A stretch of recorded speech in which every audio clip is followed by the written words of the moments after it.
Hi, before we get started with the episode, we just wanted to point you in the direction of the social accounts we've set up for the show to help you guys engage with us and communicate and get involved with our show. You can email us at can'tdisappointpodcast@gmail.com. Emailing us will really be the best way to talk to us directly and conversate with us on air during the show. Also, be sure to like You Can't Disappoint a Podcast on Facebook.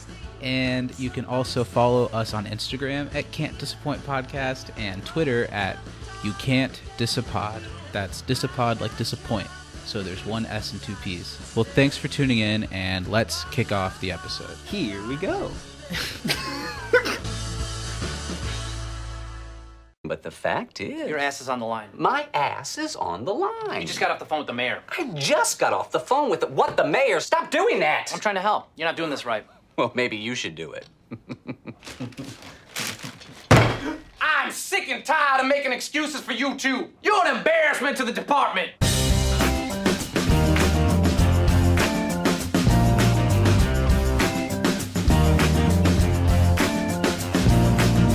Hello, mortals, and welcome to week 20 of You Can't Disappoint a Podcast. Big 2-0. We're here. We made it. How many months is that? Is that like 5, 6?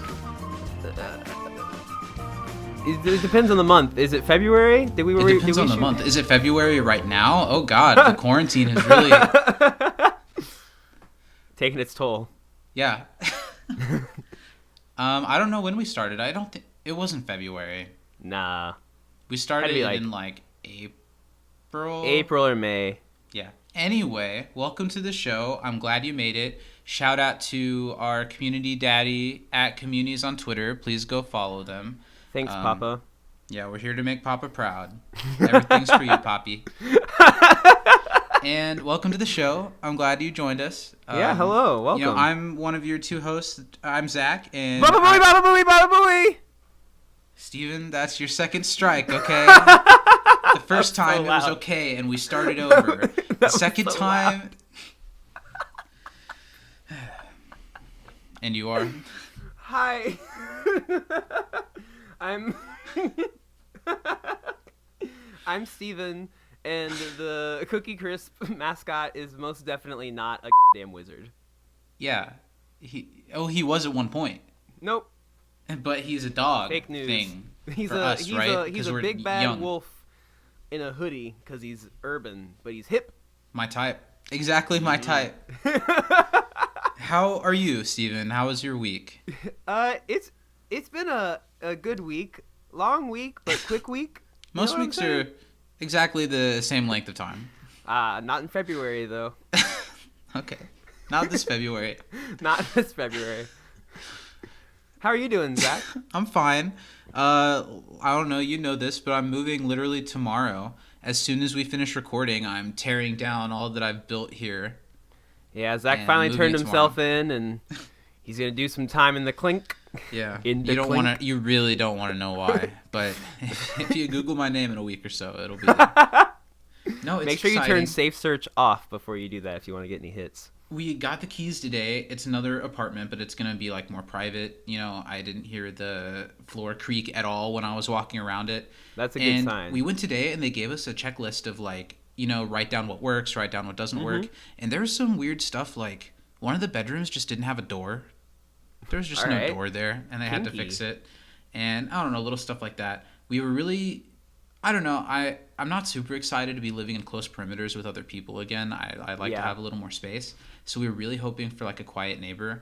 And today we met our downstairs neighbor, and I think she's going to be quiet, but I think like my wish was granted with a condition because it's like this old lady with a cute little dog, and she was like outside while we were going up to the apartment, and she said hello, and I was like, hi, we're your new neighbors. It's nice to meet you. And she was like, oh, I like you already. And it was like a nice thing. Yeah. And she like introduced herself and her dog. And then she got real close to us and said, I'm so glad to have neighbors that are white. Oh my God. Me and Steve were like, or not me and Steve. Me and Lily were like, okay, go upstairs. Let's check out the place. Oh my God. Like, at least she'll probably be quiet, I guess.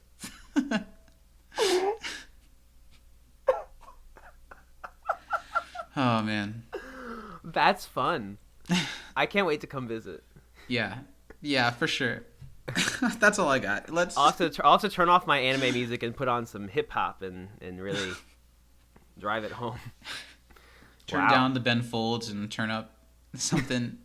Hey, if anything though, you know that like in case of an emergency, like the police will be called so fast, you are gonna be so safe. That's true, but I don't know. Welcome to the show, everyone. I hope your week has been as interesting and exciting as we like to pretend ours were. Thanks for coming aboard. This week we're talking about episode 20 of season 1. After this, there's 5 episodes left of season 1, and then we're done. That's crazy. We're talking about the science of illusion. A couple of housekeeping notes before we get into things. If you want to send us trivia, we are in a place where we're going to have to send out like a massive call for trivia because we're going to record a bunch of episodes in the next 2 weeks and then take a couple weeks off from recording but still release stuff every week.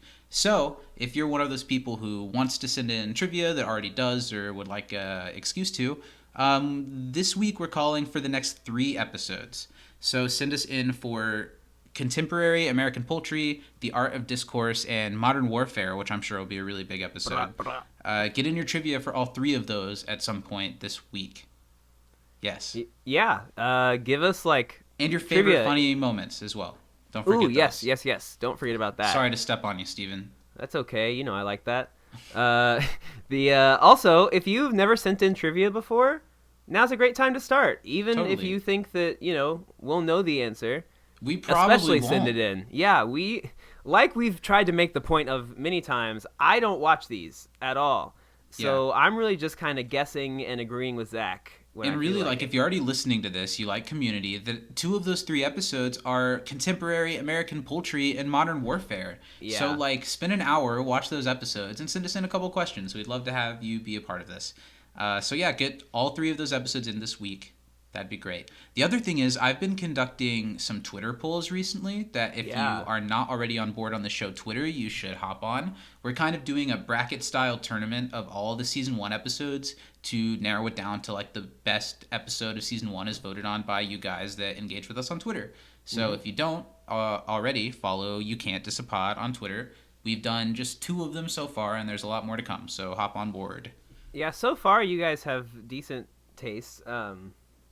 There was one, I can't remember which one it was, but I definitely disagreed with where the poll was leaning.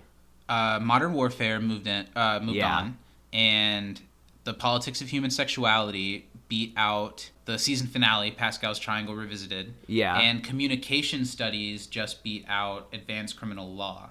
I think that's the one that I disagreed with, because I think I think that's a close one. Yeah. Anyway, that's my housekeeping. So send us in some trivia and funny moments and just talk with us, and you'll be on the show. It'd be great. Speaking of Zach and housekeeping, Halloween is coming up soon, and today when we're recording this is officially Halloween 1st, and I would just like to ask the question that the fans really want to know. Zach, will you be in a maid outfit this year? We haven't discussed this. We're going to be recording a Halloween episode. Yeah. I don't know if this is off-pod or on-pod talk, but I think it wouldn't be the worst thing to try to come up with some type of way to video record it and for us to be in some really light costumes.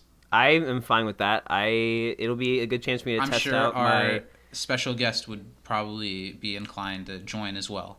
Yeah. So we'll think about it and see if we can make something happen. I am extremely down for that. Okay.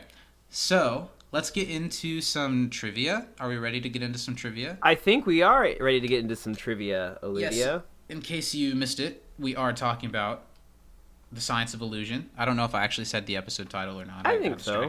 It was directed by Adam Davidson, who was the director of Comparative Religion, Communication Studies. In the future, he directs The Art of Discourse, Conspiracy Theories and Interior Design, Curriculum Unavailable, Digital Estate Planning, and Wedding Videography. And it was written by Zach, I don't know how to pronounce his last name. Pruitt. It is with a P. It's either Pays or like Pais. I'm not sure exactly with how it's spelled. And his only other writing credit was Environmental Science, which was a early highlight this season. Yeah. And this was the other episode he wrote. It was originally aired on March 25th, 2010. I didn't push it forward into the future this time. That's unfortunate. So let's do some trivia. I actually am prepared with 4 questions this week. Oh, snap. Well, I guess, age before beauty. Okay. And I'm sure at least a couple of them will probably be repeated. But do you have 3? Yeah. So I'll give you a first one. How long does it take Abed to run to the theater room? 37 seconds. Final answer. That is correct. You're moving on to the lightning round where you question me something. Okay. Here we go. Here's a question for you. Okay. What are the requirements for pranks at Greendale? There were 3 that were said. They have to be racially inclusive. Kind of. Is that the wrong word? I'll give that one to you. And honestly, that's the only one I got. Because I thought it was really funny how it was something like inclusivity, which was, or like, I don't know. Tell me the 3. So it was physically safe. Yeah. Politically balanced. Yeah. And racially accessible. Racially accessible. I was thinking, like, what kind of prank would be inaccessible? I think, like, he was meant, a like, weird if it was, word, like, really. like, I don't know, a specific Tyler Perry reference that the average person wouldn't get. Okay. You know? So it was, like, white people accessible is what he meant. You know, or the other way, like, if somebody made, like, a Bonanza reference or something. Oh, the Bonanza slaps, so I can't even... I dropped the ball on that one a little bit. My next one. What all is on the prank Chang frog sombrero? There are 3 things. Oh. 1 word thing and 2 visual things. Okay. Are you including Senior Chang being written on it? Yes, that is one. The Okay, other so 2 are that's visual. one. The other one, was it a little guitar? Was that one of the symbols? No, sir. No? Okay, and then my only other guess would be a maraca.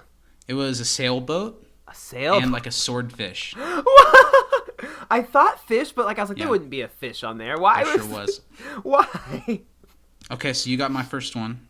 Didn't get my Okay. second one. I didn't get your first one. Let's see if I can be on par with you. Here we go. Okay. What is the cadaver's name, and how many nieces and nephews does he have? 13 for sure. Uh-huh. The name, I don't think this is right. The only thing that's coming to my head is Jason. Not quite. I'll What give is you. it? You have another guess? No. Harry. No, I wouldn't have gotten that. See, and I thought after my first watch, I thought it was Henry, and then when I watched it again, I was like, oh shit, it's Harry. Mm-hmm. What is Police Chief Abed suffering from, which Annie and Shirley my are God. irritating? Sciatica. Yeah. That's so good. Now you watch a lot more Brooklyn Nine-Nine than I have. I like Brooklyn Nine-Nine. Yeah, I've but seen you're a all lot of more it. well-versed. Yeah. I thought of Brooklyn Nine-Nine in that part because even though that chief is like not like that at all. It reminded which is you of kind something a- he would say. It just That it made me show laugh. is going to be really interesting because they've already been renewed for another season, and the people on the cast and crew of that show are people who would tend to disagree with the police side of the police debate right now. So they like totally scrapped their first couple episode scripts for the new season, and they're like Wow. rethinking like how can they do a show like that now and it be okay? Because it's always been a show where the cops in Brooklyn Nine-Nine are good cops, and they're like fighting the people that are crooked, and it's like always been a too brightly painted picture of what hopefully would be nice. I don't know. It's gonna be Yeah. interesting to see what they do. I've seen people pitch stuff as funny as like all of a sudden they all work at the post office. It's like, That well, we would got be defunded and now we're all so post office funny. employees. Yeah, I think that'd be funny too. Anyway, That is would it your be turn? really My turn? It is my turn. All right, here we go. Another multi-part question here. Oh shit. What abilities are granted to a level 6 laser lotus? Oh shit. I don't know. That part made me laugh so hard, Understandable. but I don't know what he got. They For were shame. immunity to germs, Oh, okay. heightened psychic abilities, Okay. and the last one was better night vision. And for bonus, So I there thought you the could have tinted also... glasses were for that. Yeah. Well, the bonus is that it would also increase his combat score because, of course, being able to see better at night would make him a better fighter. All right, Nerd. Zach, what is your numero Okay, quattro? this is my last one. So that was your last one. I myself on all of your questions just about this week. What is Britta's cat wearing in the photo Jeff uses as proof against her, and what does Britta feel the item does for the cat?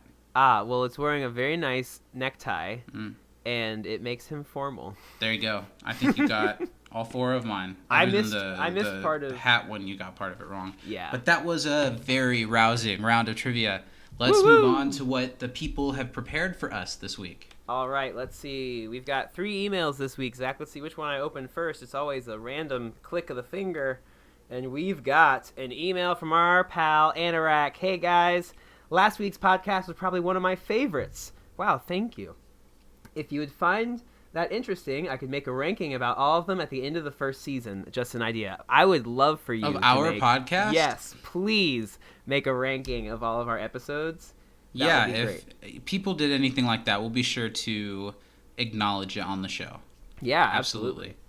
All right, this week's episode was a good one, but for me, it doesn't reach episode 19 or, of course, episode 21, but still a decent one, and some of the jokes were really funny.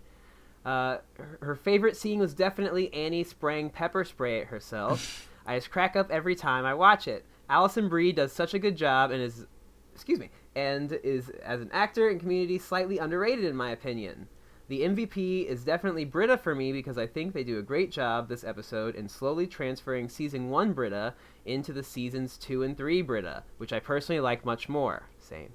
It would also be interesting to hear who you think is the heart of the group because I'm not sure that it is Britta. I always thought it was Troy, that Troy was more like it. I have, like always, 3 trivia questions. All right, here we go. With what does Pierce get all the nutrients he needs? It's water, honey, and salt. Yeah, which sounds like a terrible... It's better if it goes down the wrong pipe. We should drink that sometime. We should give it a try. Absolutely not. All right, the next one is how many nieces and nephews did the corpse Harry have? That was and that's 13. And okay, what do the 2 really visible posters say behind the first Troy and Abed in the morning? I know Troy and Abed, it's my birthday. Yep. I don't know the other one. I don't know the other one. We'll have to see. All right, Here we go. Bonus round. Oh, okay. This is a toughie. What is each individual reason to cry at the end of the episode, except for Jeff and Abed? Okay. Shirley, was she crying about her age? Yeah, Shirley was crying about her age. Pierce was lying about his level. Yeah. Troy cried because of the cookie crisp wand. thing.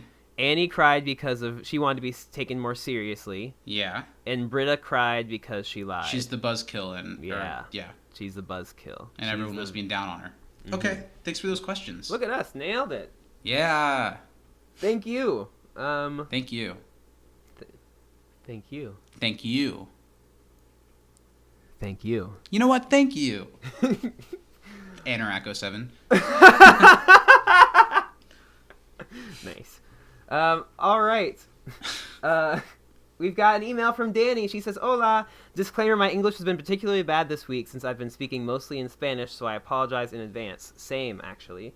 Hope y'all are having a great week. You guys make me laugh so much. I really enjoyed hearing your take on beginner pottery. In this episode, I laughed the most at Troy confessing he didn't even get the Cookie Crisp Wizard reference. Totally. In general, I feel like anytime Donald Glover has a crying scene, it is the absolute best, though. Absolutely. And of course, Abed directing throughout the episode was gold, too. Mm-hmm. Anyway, here are my questions. Sorry if they're repeated. You're not forgiven. How long does it take Abed to run to the theater department? 37 seconds. Boom, boom, boom, boom. Boom!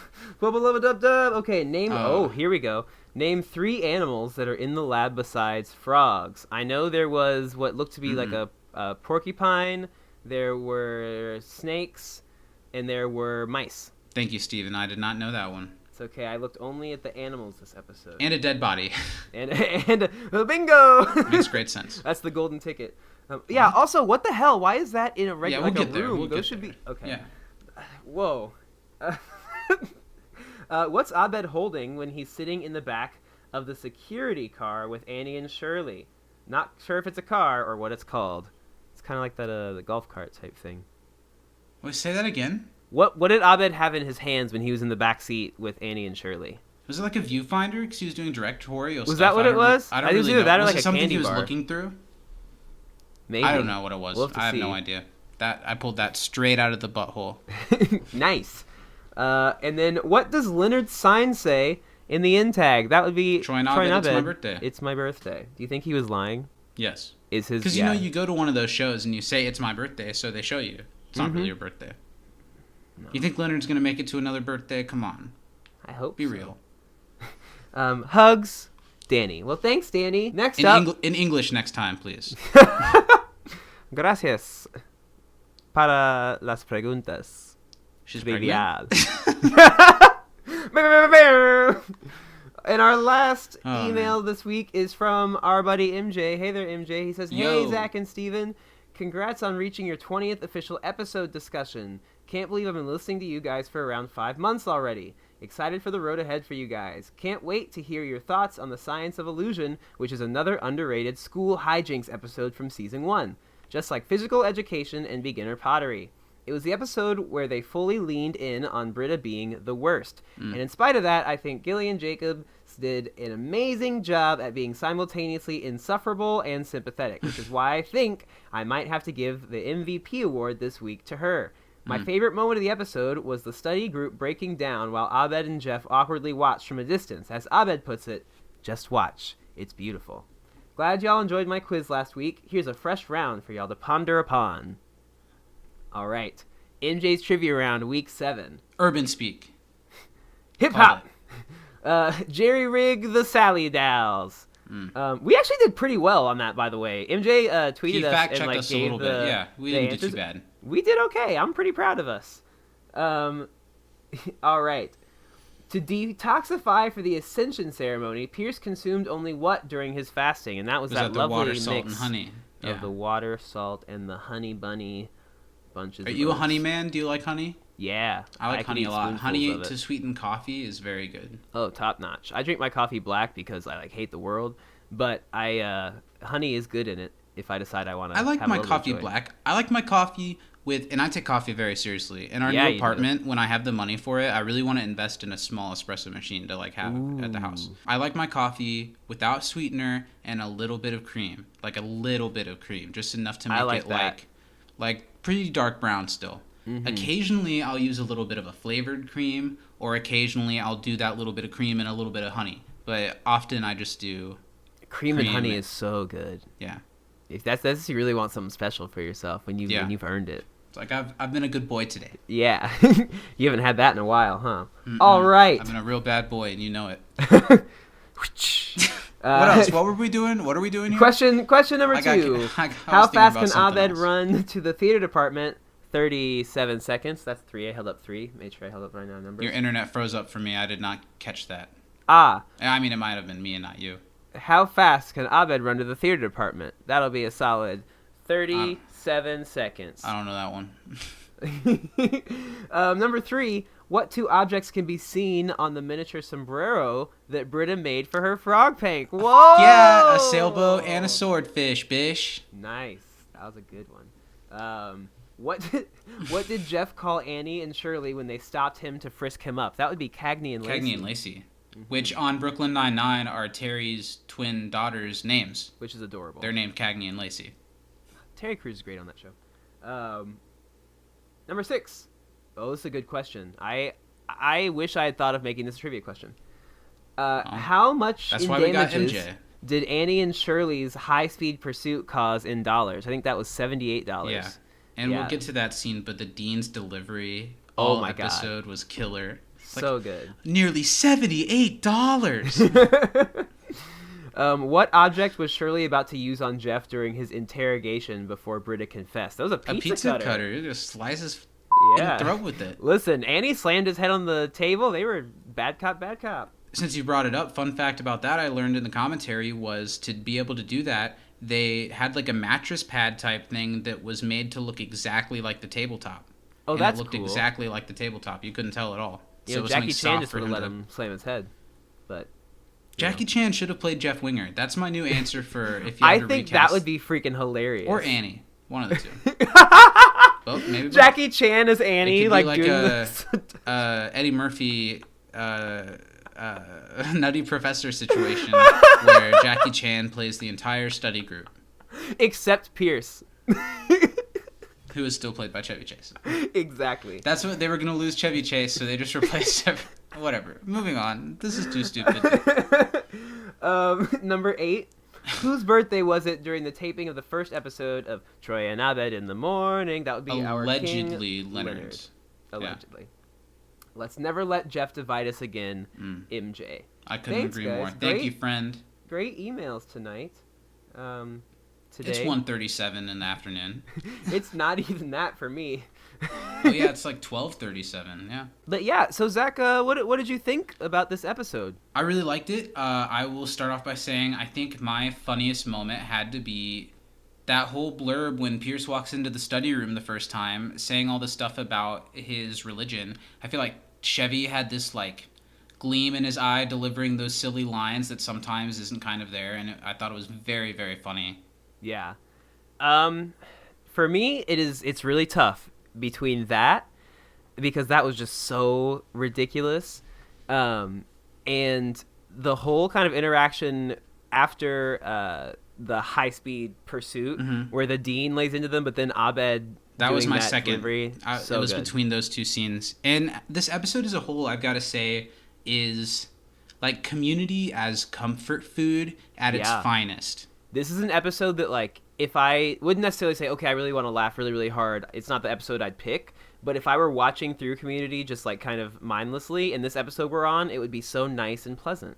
This is one of those episodes, and it was when I watched it today, that, you know, putting it on, I remember the prank and the dead body, and I'm like, oh, yeah, I kind of remember that one. It's not exactly one of my favorites. And then I was very pleasantly surprised by it, to where I wouldn't put it as high as, like, Physical Education or a couple of the other great ones we've had in the last couple of weeks. What was the last really good one? What was last week? Last week was Pottery. Yeah, Pottery was really good. I don't think it's quite to that level, but it was funny and entertaining, and I think really well-rounded, all characters considered. I have a lot of good things to say about this episode, but it wasn't exactly anything that goes a little bit deeper. I agree. When I finished watching, I think after the first or second time, I had a thought to myself that I was like, this is why Community is such a good show. There's very nothing wholesome, special about this episode. There's nothing that, like, makes it stand out, but it's like on the, you know, lower end of this first season, but that's just how strong the show is, you know? I think I don't know really if I'd thoroughly put it enjoyed lower it. end. Well, I guess I can't even think of that many episodes list. that have been bad, you know? I think there haven't been many of them been bad, but there have been a couple that I've been like, this wasn't exactly my favorite. Yeah, I guess maybe lower end isn't the right word, but I think like, it's firmly in the middle, but I feel very fondly towards it. Yeah. I thought it was very, very good. Let's dive in. Are you ready? Yeah. Are you ready to dip your toe in? You ready to get wet with me? I'm about to dive in. Oh. I'm on the deep end. Watch as I dive in. I'll never be. Since I'm moving out tomorrow, I'm just gonna be loud as and do it. Be super awful to my neighbors. I'll just sing The Shallows all night. We'll move tonight at like 3 a.m. Okay, diving into this episode, it's a busy outside corridor, and we get a classic Dean Pelton introduction to the episode. I thought his whole April Fool's Day speech was really funny. And just like you pulled on me, Leonard, like being the prankster in this episode, that's like, I don't know, in those old 80s college movies that Leonard is like the guy who's like, let's go nail one over on the dean. That he's this like troublemaker. That's something that they do a lot in the show, and this is the first time when we've seen him be this mischievous, and Richard Erdman commits hard to it, and it's funny he does. as hell. It's so good. And it's great because you know that Leonard was, even in the 80s, too old to be that person that was doing these pranks, which it's great. So good. Yeah, and the dean is very funny in this episode too, the way he tries to hold everything together, and the way we kind of see a little bit more of the dean that we know and love in the way he talks and acts to the other characters, and see him on a little bit broader of a scale than usual. He was in this episode a decent amount. I guess April Fool's Day is a really important day at Greendale, and it's coming up, and school-wide pranks is a big thing. Yeah. April Fool's Day was always something I like thought about, but was never really something super in practice, you know? No, my only April Fool's Day memory is one where I was on the receiving end of an April Fool's joke that merely really boiled my water. What was it? Do you want to share? I do, actually. I woke up about 5:30 a.m. to get ready for school. Oh, I've heard this story. Yep, and I walk into my pitch black bathroom to take a shower, and I open the door, and suddenly I become awash with ice cold water that would make a man shrivel to nothing. And I was enraged. And turns out at the time, I think probably like, I don't know, 8 or 9 year old brother had decided to like pull an April Fool's prank on me, so he put like a cup of water on the door, and it was a really good prank, but I did not find it amusing at the time. If you had been the one doing it, it would have been awesome. Yeah, it would have been really good.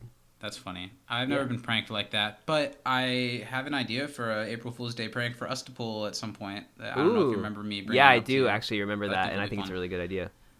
So stay tuned. April Fool's Day was really not that big of a part of my life. Did anyone have like big elaborate April Fool's Day jokes? I feel like it's just a TV thing, kind of. Yeah. Like sort of. There are like companies that always pull April Fool's jokes. I don't know. Yeah.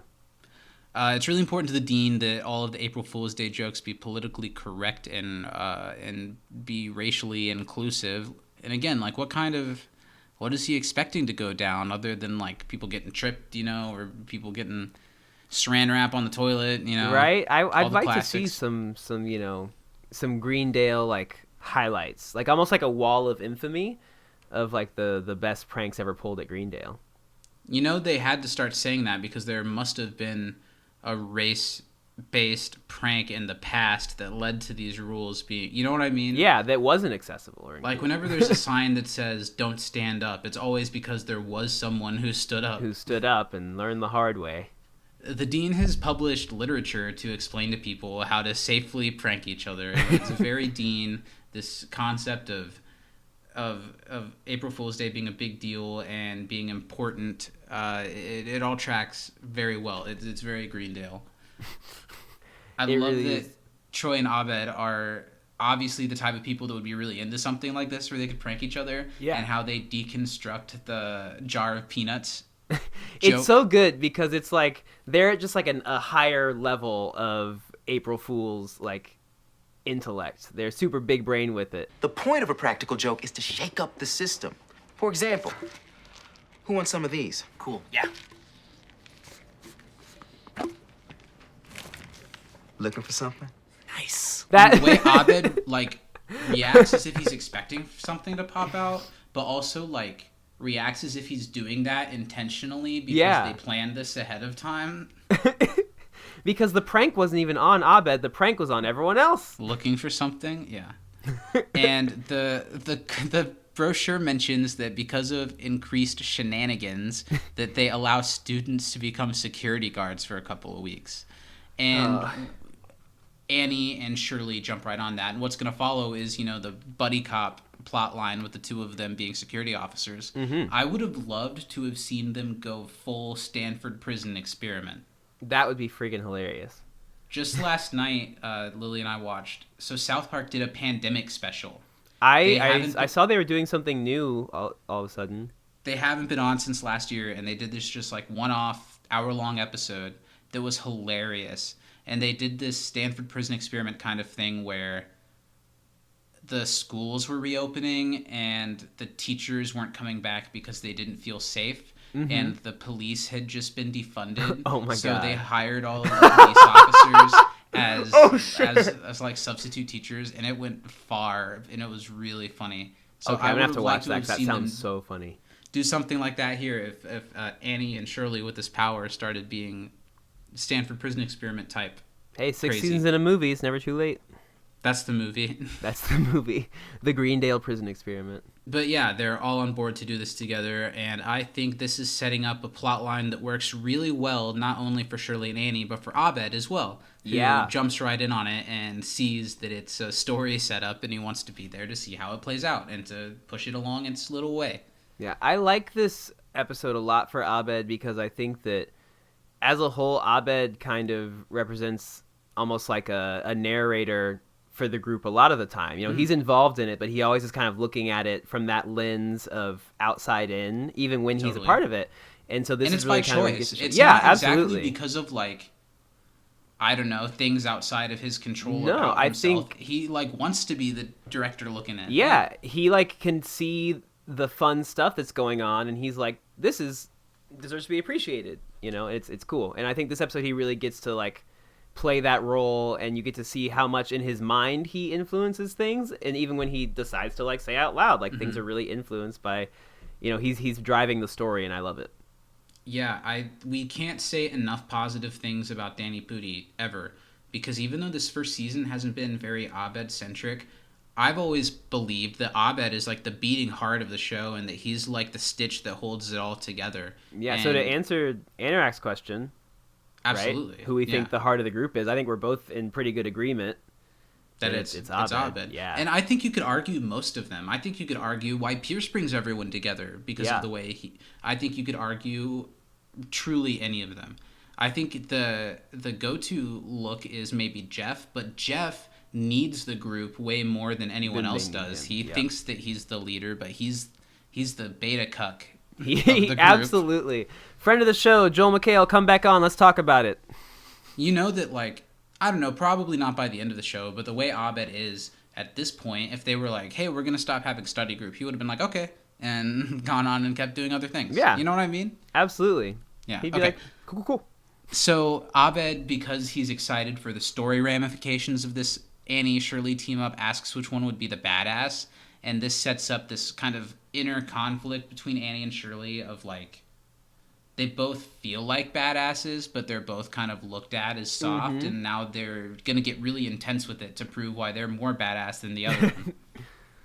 Which is great. And I think that both Yvette and Allison Brie do such a great job in this episode of playing their characters out of character. You know, of still being Shirley and Annie, in character, even when acting.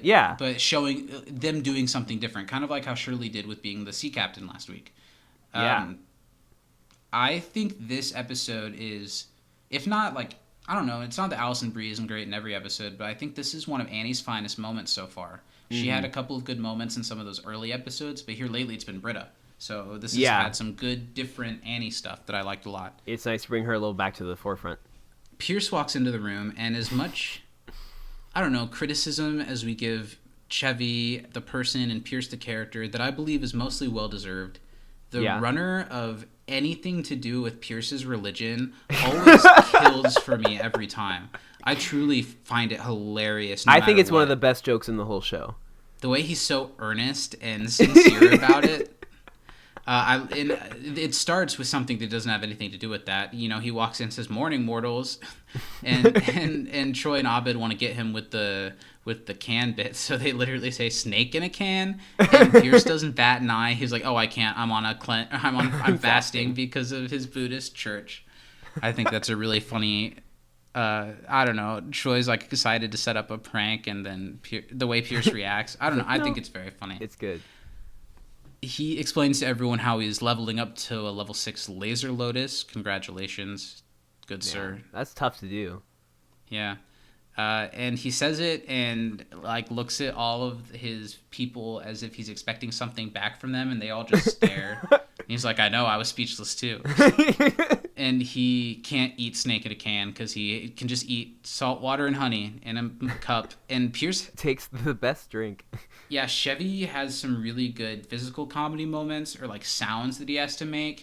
And his like coughing, choking on the honey salt water is pretty funny, I think. I think Chevy has a really good episode this week. Yeah, he definitely shined. They all kind of give him a hard time about it. And this is the line that I missed where Pierce explains that a level 6, he's never met a level 6. This is a big deal. But he hears that he'll have immunity to germs, which would have come very well in handy if Pierce had lived to 2020. I really tried to get, a higher level before this corona stuff hit, but I did not even get close. Level 3? Barely. And he's going to have heightened psychic ability and improved night vision. And, his combat score. I've never played D&D. Have you ever played D&D? Not necessarily. The past, couple weeks, Lily and I have played a game with her dad called Munchkin. Have you ever played Munchkin? No.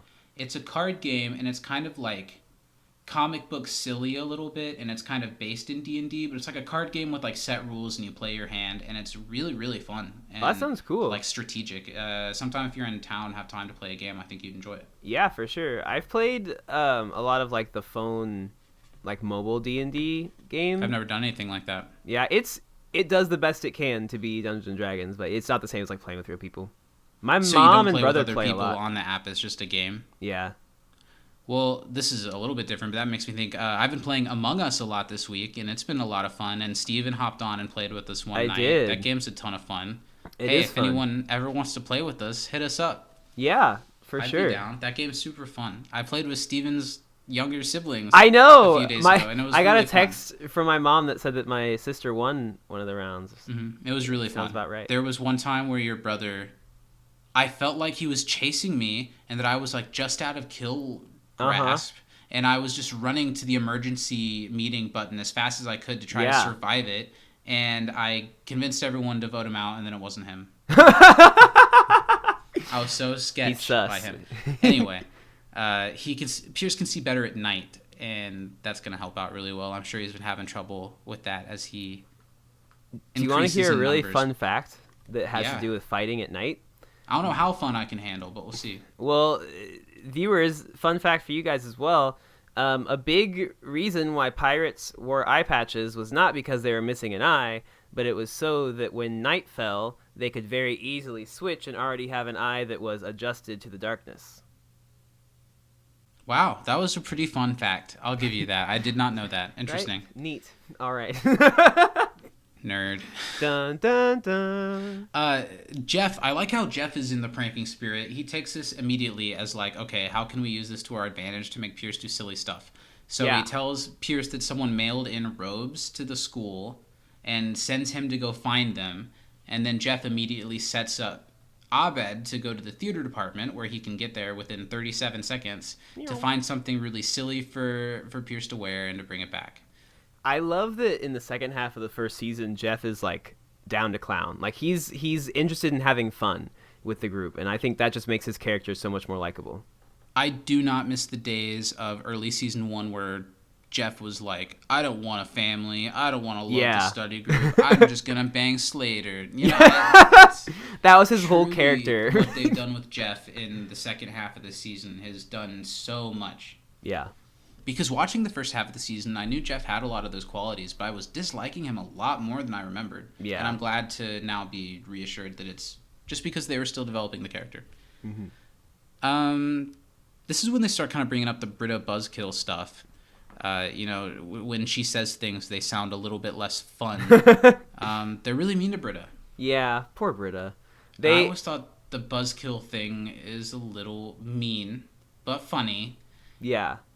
It's funny, but it is mean because Britta, more so than, anyone, is like very vocal about needing this group. And maybe not even yet, but like she's, very clearly needs this group a lot and values everyone in the group. And they really shit on her pretty constantly. A lot. Troy calls her a fun vampire. She doesn't suck blood, she just sucks. She just sucks. That's mean. Damn. Funny, but mean. Oh.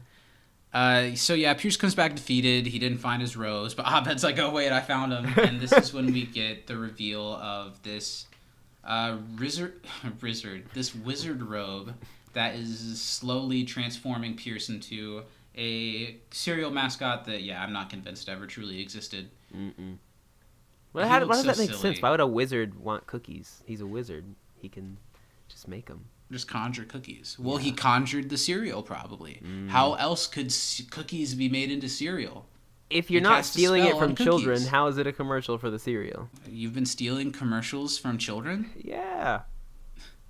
I take I all love the roles. all of the Pierce's just naive innocence in this. He's so happy and pleased putting on this robe. And I don't know, this proves that all the stuff he's saying is bullshit anyway, because I don't know, if it was a real cult, he'd be like, I've never seen anyone wear, I don't know. Yeah. It's very silly, and it makes me laugh very much. Pretty much right after that, Britta wasn't willing to make fun of Pierce and was the one to speak up on his behalf. And when Pierce comes back wearing it and everyone's like hyping him up, then he's like, Britta, don't be a buzzkill. You're the only one who doesn't like it. And that's what brings us to the theme song, which I miss dearly.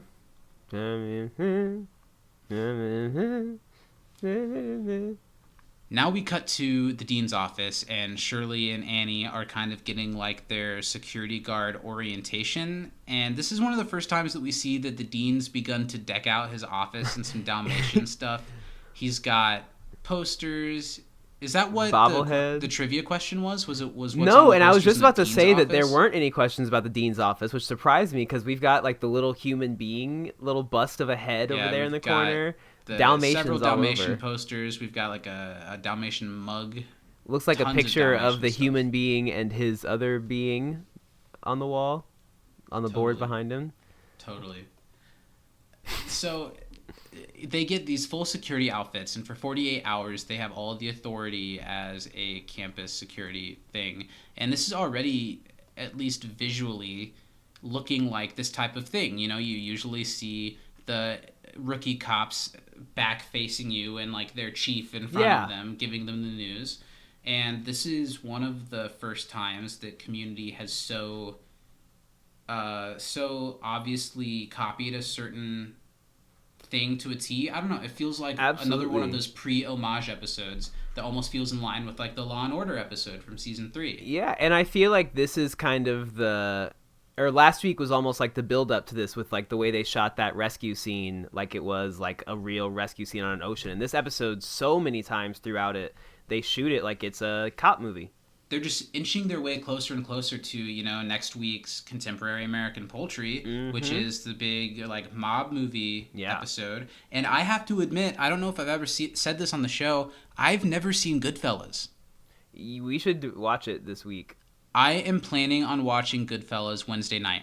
And we're having a special guest next week. We'll talk about that a little bit later. And I believe he hasn't seen Goodfellas, and he's a huge movie dude. So I might try to talk him into watching it. Maybe we can all watch it. Yeah, absolutely, because Goodfellas is so good. By the way, and I'll talk about this more next week, but I want to say it here so you can remind me in case I forget. Okay. I had an Uber driver yesterday who grew up on the same block as Joe Pesci's character from Casino, and he was telling me about like the real life place, because I live like right by like the Grand and like that area, which is like all those Italian restaurants like those guys still go to, and like that's awesome. The Grand Street crew is like Grand, that's like a couple blocks from me. That's pretty cool. Yeah. Yeah, you will have to describe that a little bit more next week. The dean gives them windbreakers and whistles, and I love the dean's like. This is when he does the like da da da da da da, and he like really like overdoes it when he does it to Shirley, and like as he's trying to awkwardly put the necklace around her, keeps making noise. And he gives them a pepper spray as well, but it's his only one, and it's his. And he has this line that made me laugh, where he's like, "I guess I'll just go to a grocery store in a better neighborhood this time." Maybe he can go to the same grocery store as my soon-to-be new downstairs neighbor. Right? Also, I'd like to point out a flaw here, because Annie reaches out very excitedly to take the pepper spray, because she says, well, I'm the badass, so I need the pepper spray. Wouldn't the real badass not need pepper spray? I have no response, I suppose. I don't think it's that real. Asking the tough questions. And Shirley this time, she's like, how do you figure that you're the badass? Because, you know, Shirley, she's a sassy, exuberant woman, and Annie is very meek and calm and collected, so it would seem that Shirley could be the one who's a little bit more forward. Yeah. But also, Annie's had, like mental breakdowns and shit. There's, like, stuff underneath there that we're not seeing all the time. Mm-hmm. I feel like it's a pretty even battle that they both could be badasses, which is what they'll learn eventually. It's true. It's very empowering to the two of them that they can both be badasses. Yeah, well, here they're not on that page. They're just arguing over why one is more badass than the other, and why, I don't know. The dean is like, what's going on here? And then it reveals that Abed's been sitting here watching the whole time, as promised. I think I was probably laughing every time when I saw this, so I missed like the way that shot like pops up with revealed him. That's that hilarious. He was there. Yeah. Yeah, he pops in to explain like what's happening. That buddy cop movies usually have a straight man and like a off the wall person, and they're trying to, excuse me, that was a burp. And they're trying to determine which of them is going to be which role. And the dean's just like, okay, and why are you here? And it's because Abed's cable went out, which tracks. You know that he would just be sitting around watching TV all day, but his cable's out, so he's like, that's a show, I'll follow that around. Now I think this is pretty obvious for us, but viewers, I want you to write in and tell us which one of us you think would be the straight man and who's the wild card, who's the badass. Well, if we're taking straight literally, I think it's the yikes for both of us. Yeah. I feel like if we were to be like a detective agency or something, because, you know, we're not going to be cops, but if you and I were to form a dynamic duo of like investigative prowess, we'd be pretty good. I don't think so. We wouldn't get a lot done at first, but eventually, whoever our like third would be, our like buffer who would come and progress. We just make baby legs do all the work. I can do all the things that regular legs can do. I don't need no regular leg partner. He like falls down while they're pursuing like a perp, and he's like, "Oh, I've learned a real good lesson." That's one of the funniest like bits from Rick and Morty. Shout out! I still haven't seen the last season of that show. I thought the last season was good. I still haven't seen it. I do feel like each season of that show was a little bit less good. But I don't know if it's because of anything real or it's because of the wait between each season that it really hypes up when it comes back. I don't know. I still enjoy it quite a bit, but it's not as good as the first couple of seasons were anymore, I don't think. Yeah. So now we cut to the cafeteria, and Britta is really determined to prove that she's not this buzzkill label that everyone's put on her. So she came up with this prank that she's going to pull, and she wants to tell Jeff about it. I really love Gillian's delivery and like how bubbly and energetic and like excited she is about what's going on. And I don't think her prank's that bad. I think it's funny. It's laugh worthy. It it's follows all within the the guidelines. It's not racially offensive. Well, I don't know. Is there a race that is considered is compared to frogs? I don't think so. Are there frog people that we should be concerned about offending? Only the Argonians, but I don't think that. And this is where, Britta reveals that she had this little sombrero made, and she's going to put it on a frog and put it on Chang's desk. It's a little, like, baseline prank, but for an entry-level prankster like Britta, I think it's fine. Especially with the reveal we get later on about how Chang feels about frogs. Yeah, and she didn't even know that. I think it would have been she did great. A great job. Mm-hmm. Jeff doesn't get it, though. He doesn't think it's funny, and after Britta calls that out, he pretends that it's funny. And Britta has a point because she calls out that Jeff just doesn't think it's funny because he only laughs at stuff that's at someone else's expense. Which is not untrue, yeah. They squabble over that for a little bit, and, Britta storms off and says, "I'll prove it to you. My prank's going to be so funny." The prank storyline is probably my least invested plot here. I agree. The only thing, but they don't spend that much time on it. They don't spend that much time on anything in this episode. It's a lot of series of vignettes. And it's almost like the A story is the Shirley Annie stuff. Yeah, I feel like it is, which is... Even though the title is confusing to me as well a little bit. The Science of Illusion. Because then it's talking about Pierce. The Science of Illusion, or like the prank. I don't know. I've never exactly understood this title. Thought because he's like a wizard. I don't know. Most of these episode titles, like, it's very clear which episode it is from what they are, and this one is kind of vague. Yeah. So now we're back to the cafeteria, and Pierce is trying out his psychic abilities, guessing numbers that people are thinking of, and Troy's convinced. He guessed the number Troy was thinking of, and he tries to do the same thing with Jeff, and Jeff obliges. This is a mean prank, but Pierce is so asking for it by just being himself. Yeah, I feel like if you walk in and tell me you're about to become a level 6 laser lotus, I'm going to mess with you a little bit. I'm going to be like, what the are you talking about? And Starburns from a mile away points at Pierce. He's like, Cookie Crisp. And Jeff's like, no, don't blow up my spot. Come on, it's a prank. Which is the only, like, out loud reference to the Cookie Crisp until the very end. So I was wondering, was there something cut? I wonder if it's that or if they can't say it too many times without it being a copyright thing. I have no idea. Because there was never a scene in it where he was like, where they explained the wand. Because I thought it was just funny because it was a cookie. Were you a Cookie Crisp kid at all? Did you ever get the Cookie Crisp? Not until I was older did I try them. I got it as a kid sometimes because I thought the idea was interesting, and in practice, they're fine. It's just about any other cereal, but I would try it again. I love cereal. Yeah, cereal's good as hell. I think that Cookie Crisps are one of the best dry cereal. Okay. Did you ever get those, like, they had those, like, mini tubs with, like, mini Oreos? Totally. They also had the mini, like, that's Chips basically Ahoy. Cookie Crisp. Yeah. Yeah, totally. So, if you're a man who is a connoisseur of the cereal arts, as I like myself to be. You know, when Lily and I go grocery shopping and we get to the cereal aisle, it's a very strategic choice. Gotta be. We talk about all the options that like sound good to us. We like see if we can find common ground. Now, do you guys get one cereal at a time? Picking our own box. Okay, that's the move. It depends. Like if I want something ridiculous, like sometimes I'll see the new thing and I have to try it. Sometimes we'll get like a big box of something a little more normal and share it.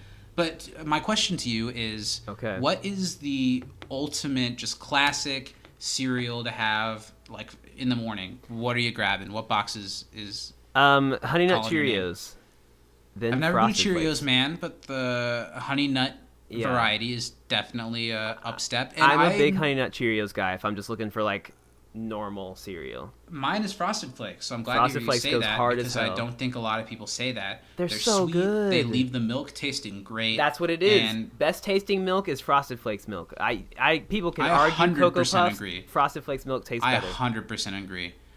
With some of the other milks, I think it's just a visual thing. Yeah. Because Cocoa Puff milk tastes different, but it doesn't taste like chocolate, really. It's not like chocolate milk. It's dusty brown milk. I'm I glad love we're Cocoa on the Puffs. same page here. Now, Frosted Flakes are great. My favorite, like if I want like a little sweeter cereal, I am a big like Fruity Pebbles guy. But the reason I don't buy Fruity Pebbles is because it's a waste of my money, Zach. Because every time I eat them, I fill the bowl so violently with It's like 2 bowls. yeah, and then I get it again because what I like to do is put the milk on it, let it sit for like 10 seconds before I like begin my process. Like literally let it kind of like get a little mushy and then just hammer it. In my early days of freedom and living alone, I would definitely grab box of cereal, grab bowl, grab gallon of milk, sit down and watch a show for hours. Yeah. Yep. Yeah. Also, Frosted Flakes, there's Lucky Charms Frosted Flakes. That's Frosted Flakes with Lucky Charms marshmallows. And that is a step above. Yeah. Wow. Now, Send us in. I'm interested. What's your favorite cereal? I think there are tons of great cereals. one more little cereal hack for the people out there. And Zach, I know you've probably seen me do this. I'm assuming you've tried it, especially when I lived in Muncie. Okay. But chips and cereal.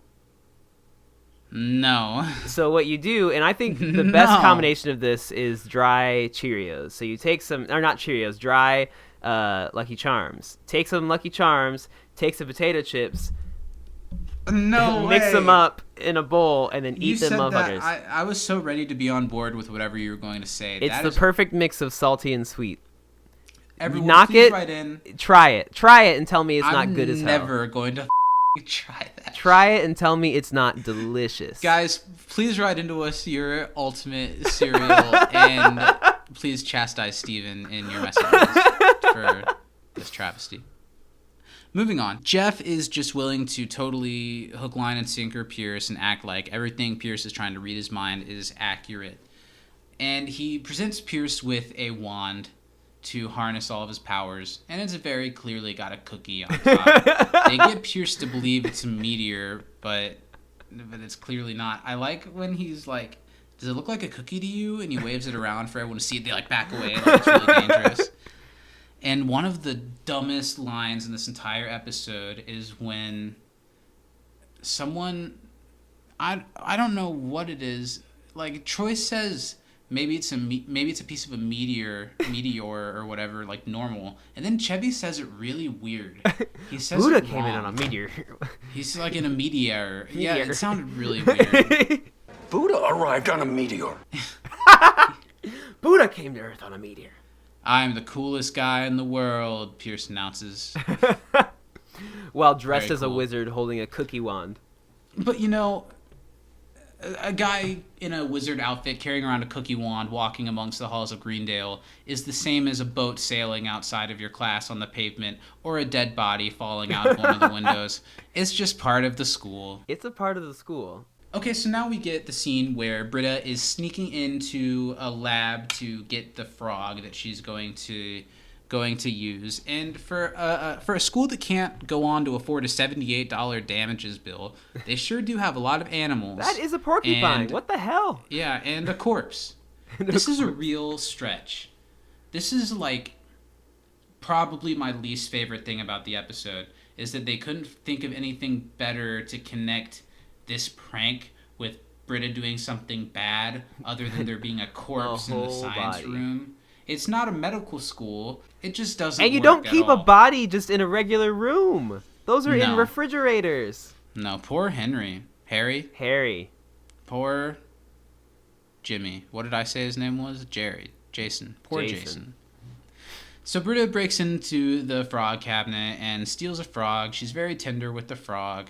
Frogs are weird, but I kind of like frogs. Have you ever eaten a frog? Yes, I have Frog both legs are very tasty. owned and eaten frogs. Same frog? No. The frogs that I had were a little too small to eat. I had some bigger toads. I had some fire-bellied toads named Mike and Angela.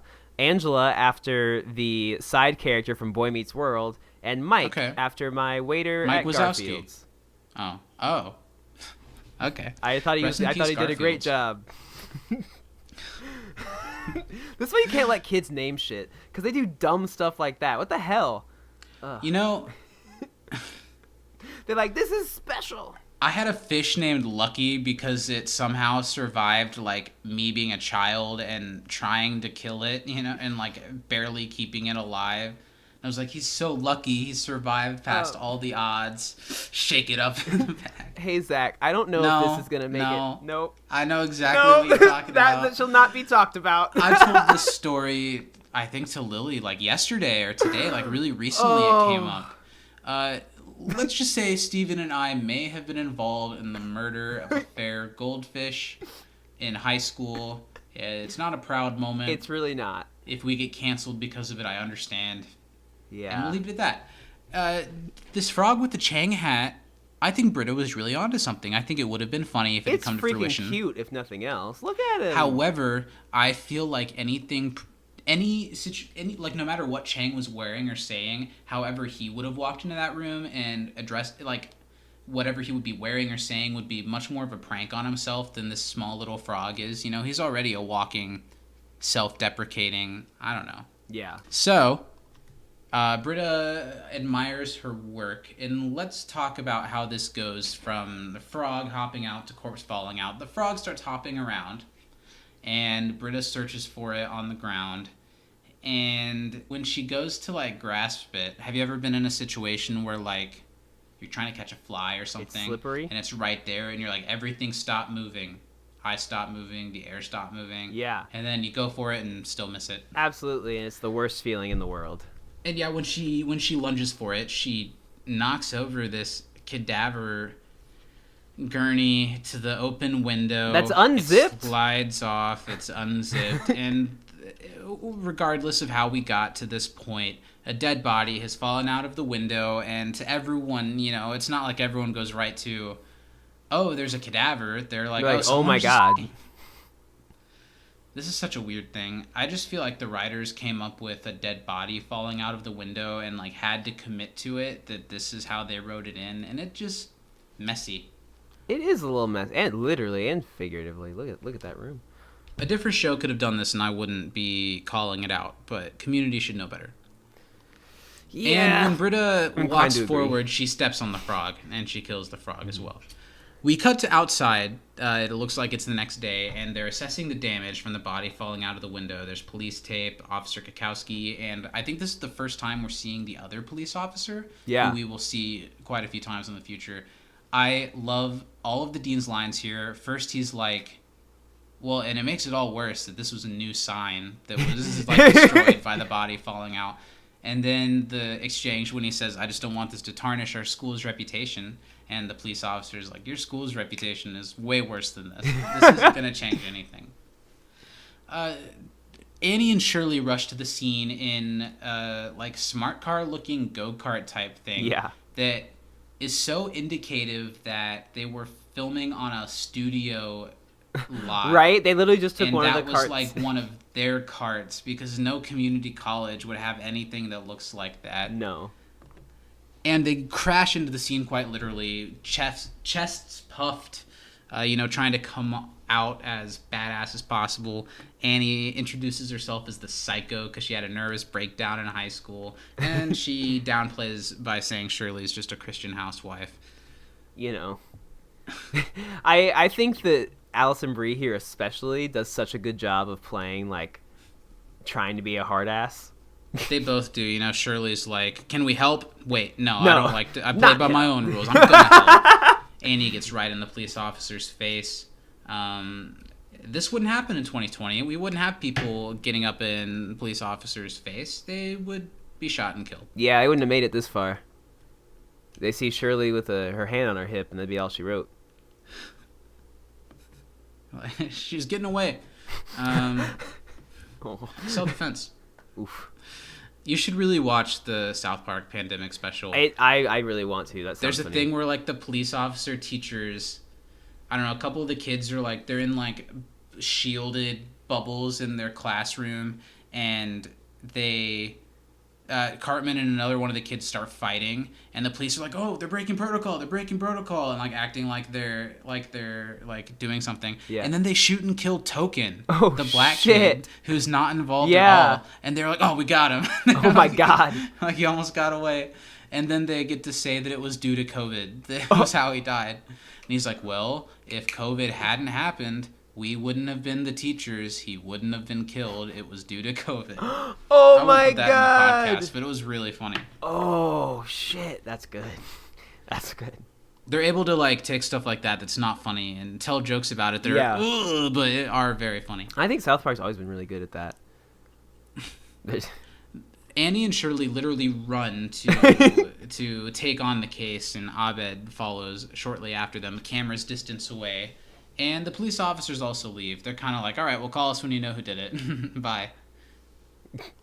So the dean's mad because Annie and Shirley kind of, puffed out their chests a little too much and got the cops to be less involved. So now it's really on Shirley and Annie to fix this problem, to find who did this, and it's driving them even deeper into like the buddy cop and police chief scenario, and Abed is there to helpfully guide it into that direction as well. I love when Abed comes up with his little phone and just takes a picture and he's like, "That's the poster." So good. Okay, so now we're in Chang's Spanish classroom. Chang, even though he was the topic of this prank that Britta tried to pull off, is pretty absent in this episode. He only is there in the background of a couple of things. The dean is questioning Chang's Spanish class about this horrendous event that's occurred. Annie and Shirley are right behind him as like tough backup, trying to be tough. And the dean's kind of trying to be tough too. He says someone murdered a partially clothed animal.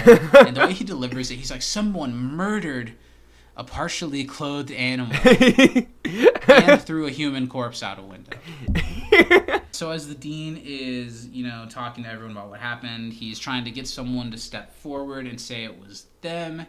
And he's trying to act tough. Pierce is, on behalf of the group, asks, "How do you know it was one of us?" And the dean just kind of ignores that and says, "What the are you wearing? Why do you look like the Cookie Crisp wizard?" And this is another one of those funny moments where Pierce makes like a noise and he's like, "Eh." It's really funny. And Chevy actually commits to that, and then the dean, of course, asks if he's having a stroke. Jeff gets to smile smugly. His prank is going quite smoothly. And April Fool's Day is now canceled. It's officially going to be March 32nd. I'm here for this. From now on at Greendale. And the dean's strategy to make people feel bad and want to come forward is to track down all the people who knew the cadaver and have them one by one come and like chastise this group until someone steps forward.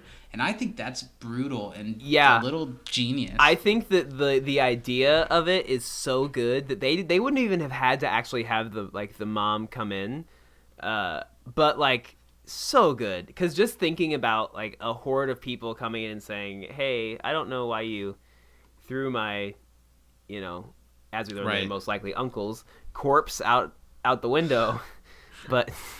And the dean can confirm that it was definitely someone in this class because he found the hat and a squished frog, and Chang has a deep fear of frogs. Chang's like, "I told you that in confidence." The dean welcomes Glenda into the room, and this old lady does a great job. She just sits down and very politely and kindly tells them little facts about this person who's dead. I just wonder how the phone call to get her to do this went. That the dean called this old lady, who was like, "Hi, so We have your son's body. I'm the dean at the community college where your son's body was donated to. Remember that? Haha, yeah, it's me, Craig. And so he kind of ended up pushed out of a window, splattered all over, broke this really new sign that I was really happy with. Don't worry about it too much. Could you just come and help me track down the people who did this? And she's like, oh, yes, I'll bring my photo book. Ooh, she brings her son's dream journal and reads it out to the entire class. And Chang is just kind of like, why is this happening? Like, why are you just... He's like, can I teach my Spanish class, please? And everyone is super uncomfortable, and it definitely eats up at Britta. You know, she has this face instantly that, I don't know, that you could tell that her conscience is not going to let this slide. Yeah. She's starting to feel a little bit guilty. She walks outside of the class, and now Jeff is all on board Britta's prank because it was at the expense of someone. Yep. And it was something gross instead of the little thing that she had planned. And they have this little conversation where Jeff wants to know if Britta's gonna fess up about it, and she pulls him to the side and explains that, you know, like, it wasn't me, but if it was an accident. And if all right, OJ. If she comes forward, it's going to play into the Britta's a buzzkill analogy, because now she's effectively canceled this holiday, I guess, that everyone's so excited about. And this is very much like, I don't know, it's a good example of a Britta to have like a, aw shucks, slip on a mop and fall down because she's the goofball one, to do a storyline like that without it being too ridiculous, even if the corpse is just too far of a stretch. Yeah. Yeah, I think it's good because it shows that, like, even though Britta's just being Britta, like, it can really have some ramifications, her Britta-ness. Right. Jeff really implants hard on Britta to tell the truth, mainly because he doesn't want to deal with having all of Harry's 13 nieces and nephews coming one by one to read different pages from his dream journal. And Jeff says that he'll tell everyone that she did it, which is pretty bad friend. Yeah, snitch ass. I get it. I don't know. I don't think I would rat out a friend on something like that. Not this, I don't think. Until, like, I was going to get in trouble. If I was going to get in trouble, I'd be like, pizza cutter to my throat. Pizza cutter to my throat. I'm going to start using that. You know, when you tell someone to decide between two things, you're like, gun to your head, which one do you go for? I'm like, pizza cutter to your throat, Frosted Flakes or Lucky Charms. What are you picking? Frosted Flakes all day. Do people... I know people do. Why do people get regular Lucky Charms cereal when there's better ones out there? I don't get Lucky Charms cereal. Like, I don't... I like the marshmallows, but I don't like the cereal pieces. The only reason I buy Lucky Charms is to mix in with potato chips. Now, make like a Rice Krispie treat out of some Lucky Charms, we might be talking. Why don't... Wait. Oh, yeah, those are good as hell, aren't they? Yeah. You're right. I remember a time when Steak and Shake had cereal shakes, and Frosted Flakes was one of them, and it was very good, but so was Lucky Charms, and that was very good. Anyway, now I'm going to be hungry for something that doesn't exist anymore. Annie and Shirley are stalking, trying to figure out who did this heinous crime. It's a really classic scene of, you know, the cops, like in a surveillance vehicle, trying to see what's going down, and Abed is just behind them, you know, framing it all in shot. We'll have to look here in a second to see what was in his hand. What he's holding. Shirley is to the point where, I don't know, she says to Annie, you know, why is it so important to you that everyone sees you as a badass? And Annie gets to explain her side of it, that she's tired of being seen as a little girl. And Shirley gets to explain that she feels like she's stuck in a margin because of being a parent that's getting up there in age, and she doesn't want to be seen that way. And it's a nice little scene where they both get to explain their side of things, but also Abed gets exactly what he wants out of the scene he's framing. You see him in the backseat of the golf cart with what looks like a ton of Laffy Taffies that he's snacking on this whole time. He's got the movie snacks going this whole episode. Annie gets a call from a unmarked number with a disguised voice that tells them that the person they're looking for is Jeff. Very clearly Britta. Yeah, not that good of a disguised voice. It sounds just like her, Jeff Winger, I'm calling you. Yep. What's up? And she says that it's Jeff because she knows that Jeff is probably going to say it's her, so she acts in retaliation. Preemptively. So, Annie and Shirley don't really do any actual detective work in this episode. No. They stalk apparently nobody for a little while, get told that it's Jeff, and then they follow Jeff around and try to get him to confess. That's literally it. Is that what police do? Yes. Except replace Jeff with black people and replace anybody with black people and replace nobody with black people. You've got it. So what you're saying is this episode is actually a really smartly written, deep look into the way race plays into the police. Absolutely. They're so ahead of their time. Dan Harmon. Jeff is so clearly a metaphor for the black people of America today. Absolutely. Jeff Winger is the plight of the black American man. You know, every black American has had something in their life that feels like getting a nice faucet taken away. Mm-hmm. Relatable. Oh, man. Annie and Shirley are on the case. They're following Jeff, and now we have like our little action sequence kind of. They pull up on Jeff, and after he's like, what's going on, Cagney Lacey? He's not taking it seriously. And the way that Annie and Shirley go up to him and start patting him down is really funny. Shirley's just rubbing his pec. They're trying to like one-up each other by like patting him down more aggressively, and Jeff is just kind of smirking at it. Like, what are you guys doing? I love how they steal his backpack, and to search through it, there's like a woman having a book sale, and they throw off all of her stuff so they can empty out out Jeff's bag on it, and the lady's like, hey. Top-notch bad cop work. Totally. They look through his bag, and it's just stuffed to the brim with frog-sized clothing. It's very damning evidence. It really is. But they say he's got enough for frog glove doesn't fit, you must rib it. Quit. Oh my God, nice. So Jeff runs for it now that he's been framed and caught, which is always the wrong thing to do. Jeff portraying black people in America, because you're gonna get shot. Yeah. And also, if you're for white people, if you're caught like this, it makes you look guilty. Because we'll make it to where we get to discuss whether we're guilty or not. But it'll hurt you once you get to court. Yeah, they'll say, "Well, they ran." But I kind of get the instinct to run. 100%, because fight or flight, because they don't, getting. We would never get political here, but honestly, that shows that police are seen as a threat and not a safety thing. If it's seen as a safety thing, you run towards it. If it's seen as something that's going to hurt you, you run away. Well, totally. I can even... This is not a political podcast. Mm-hmm. I can even think of, my mother, who is part of a conservative family and is a law-abiding person and tends to side on the side of the police. Mm-hmm. I know for a fact that when she's in a car and the police are behind her, she feels like she's really got to adjust what she's doing, because the feeling isn't, if I'm doing something wrong, I'll get caught. The feeling is they're going to look for me doing something wrong or to catch me on something. And I feel like that's obviously more of a problem for some people more than others, but I feel like it's pretty universal. It's pretty universal that's what they're seen as. Now, whether or not anything happens to you because of that isn't universal, but totally. Anyway, but the fear's there.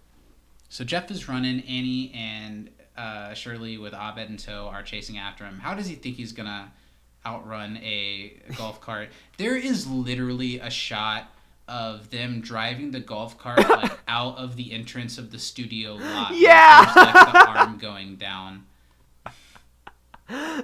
Jeff turns down a sidewalk that they can't drive down, so they start running after him on foot. Very intense action scene. Jeff runs. Annie says, "Stop or I'll shoot." And this is when we get the great Annie macing herself by running while she's spraying it, while Jeff is way too far away. She holds it down for so long and just keeps running through it. And I do think part of this is a visual aid for the audience, so we really get what's going on. And you would think someone wouldn't be stupid enough to do this, but my girlfriend has definitely done this. She said one time she was walking like home on the sidewalk, and it was when she was like a young teenager, and she had been given mace, and she was trying to make sure it worked, and she sprayed it out in front of her, and then she maced herself. Like friggin' cologne spray. Oh, that'd be so bad, because pepper spray does not feel good. I've never been pepper sprayed. I have been in... Now, this whole story I'll tell another time. I wasn't directly. I was in a train car next to a train car where somebody set off a tear gas bomb. Like pepper spray, like little bomb. Like recently? It was when I lived in France. Oh. We were like on the train. It was like a whole thing. Oh. Yeah. When is going to be the right... What episode of Community matches best with that story to tell? They don't do a terrorist attack episode? Next September, I'll talk about it. So yeah, Annie maces herself real bad. None of it gets to Jeff, and Jeff literally just like stops running and turns around and is like, "Oh my god!" This is my favorite Jeff moment of the whole episode because the face that he makes, and then he just walks away because he's very clearly gotten out of it. And now we cut to, for the rest of the episode, Annie's got this great eyeliner smear going on. She picks her hat back up. She tries to pull herself back together. And Jeff got away. They couldn't do it. And it's because they weren't willing to work together. They were working against each other together instead of together. And that never works. Just like how it's we're been trying working to do for this 20 podcast episodes, Zach. against each other. If it ain't broke... Okay. So there's a thing where Shirley says, "I beg your pardon, Hannah Montana," to Annie, which is a fun meta thing because one of Allison Brie's first acting credits was an episode of Hannah Montana. Really? Yeah. Wow, I never knew. Yeah. I think she was like a girl that Jackson flirted with or something like that. Now, we know from early episodes of this podcast that you're pretty well-versed in your iCarly lore. I am. How much of that transferred to the Disney Channel? Were you a Hannah Montana head? I was not a Hannah Montana head at all. I've seen I was a 2 big episodes. Fan. Yeah, I liked some of the music. I liked the "Nobody's Perfect, You Gotta Work." I thought that was a bop. I had the biggest childhood crush on Miley Cyrus before she couldn't be tamed. Mm-hmm. You know what I mean? When she was the Disney star, I was into it. And I'm totally down with what she does now. Yeah, I like her stuff now. It's very hard to see the same person and the way she looks and acts and the music that she does now. Yeah, as much flack as even I gave her at the time when she made that very drastic switch, she did very successfully shed her Disney Channel image. And she's also I don't know, the biggest controversies I can think of surrounding Miley Cyrus are when she was still kind of young and there were pictures surfacing of her hitting a bong. Yeah. Or there was a time when everyone was up in arms because she started twerking and showing her titties and stuff. Yeah. And if you put that up against a lot of the other child stars who have gone on to have much worse issues, she's really not doing so bad. She's not a crackhead, so I do think the golden example of Are you going to say My Love?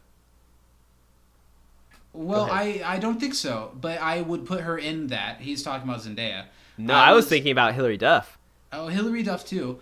I think the prime example of child star who has been in the public eye and well known their entire life and has just seemed like a stand-up person all throughout, Kenan Thompson.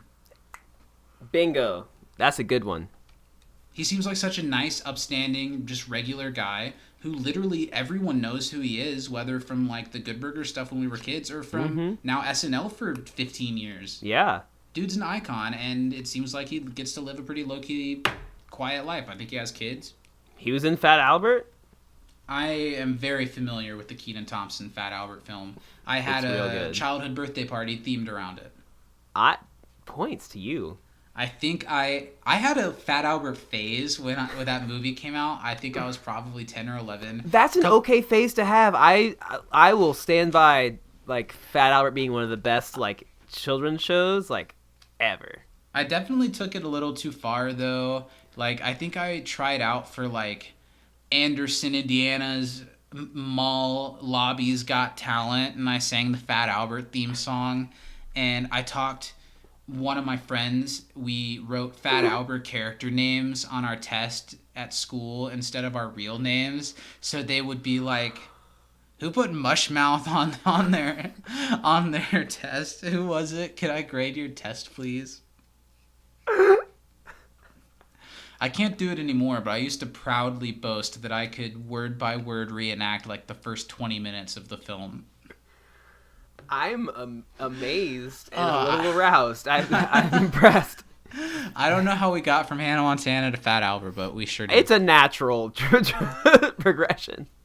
Shirley and Annie are still fighting over this, and it starts to get personal because, Shirley feels a little bit intimidated by Annie being a young, attractive woman. Annie feels intimidated by Shirley for being like an authoritative parental figure. Mm-hmm. And when in reality, what they both want is to be on the same level as each other.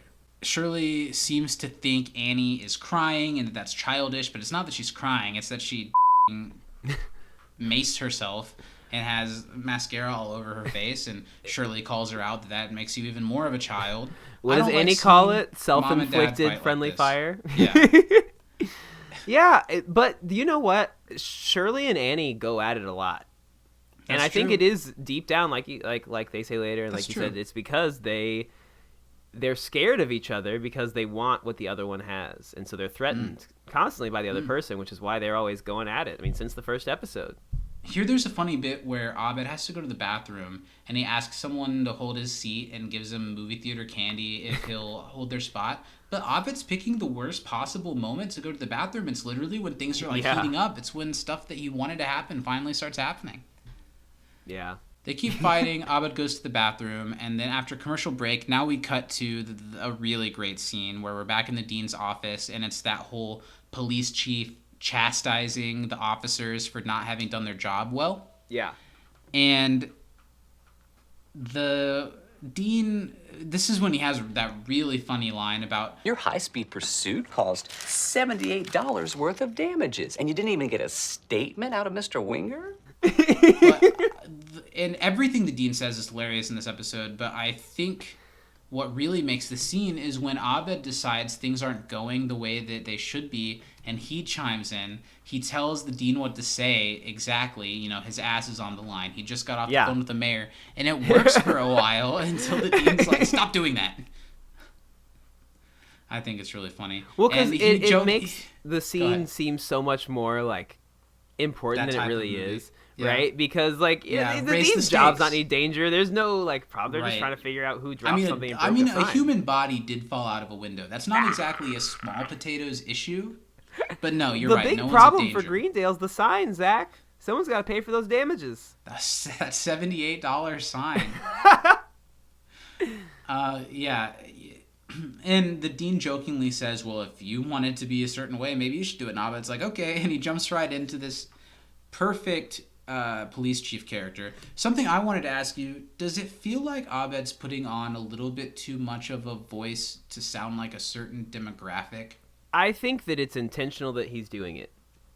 Because I feel like he's, a lot of times in these movies, and it's not really how it is in real man. life. It's like it's an old black dude.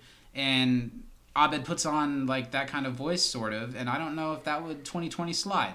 I think it's okay because it sounds to me that he's very much channeling Danny Glover. I guess if it's a specific, okay. Even though Danny Glover, at least in the first 4 Lethal Weapons that I've seen, is not the chief. Well, the other two were made by a completely different group of people. So. Yeah, that's fair. Being an actual child, when I think of grumpy, stern African-American police chief, I think Ice Cube in the Jump Street films. Which I stand by, they're really solid. Those are both so funny. Mm-hmm.